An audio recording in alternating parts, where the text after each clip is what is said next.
What is your definition of love? Such a good question.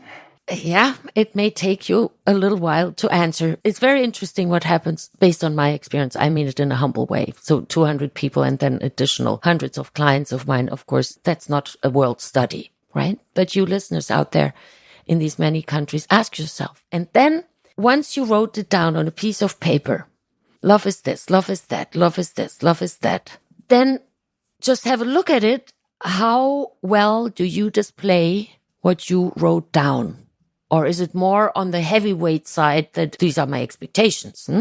And that alone will already increase your chance of creating more love at a higher quality in your life.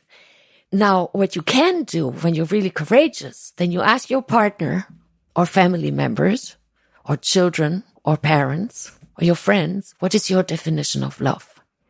And please hold back. Do not judge.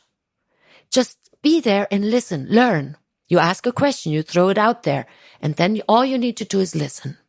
And it will give you an insight what other people feel about it and how other people feel about it. And then you will become so aware of, oh, so to you, it means love when I go and pick up the dog poop.